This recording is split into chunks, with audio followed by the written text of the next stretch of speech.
this episode, we will be discussing the New York tenant eviction screening law.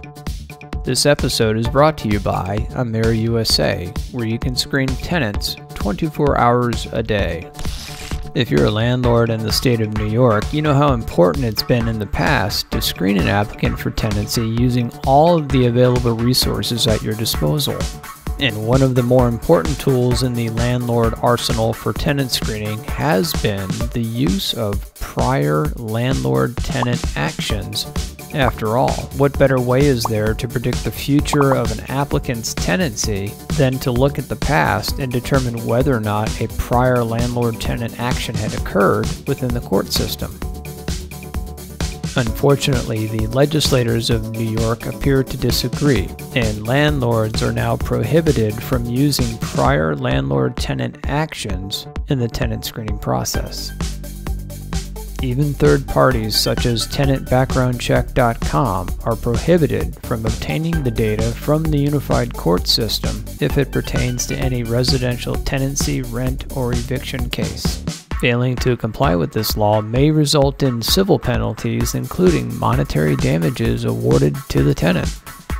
So the big question now is, what does a landlord do in the state of New York to properly screen an applicant for tenancy if they can't access eviction records anymore?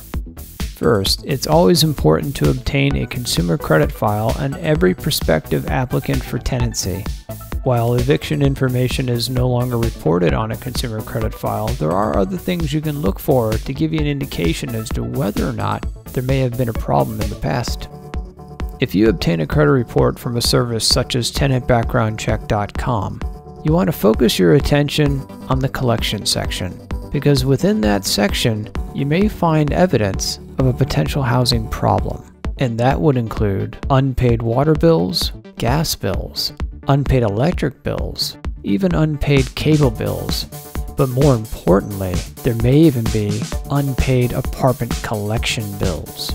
You see, it's more common for an apartment community to file a collection against an applicant than to file an eviction. It's much easier for a management company or an apartment community to go ahead and file the collection than it is to actually proceed with filing a court case. So whether it's unpaid rent, unpaid late fees, or even damage to the property, this is where you want to focus your attention if you're concerned about any prior mishaps with a prior landlord.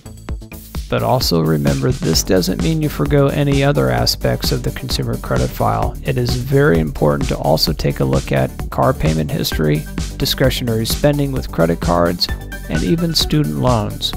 It's important to understand how the management of the finances have been, especially over the course of the past 24 months. And if it's determined that everything has been managed on time, well, then you may have a good prospect for tenancy.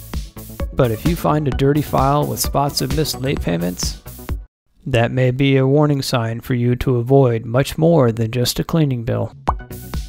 If you would like to see more videos about being an American landlord, please like and subscribe.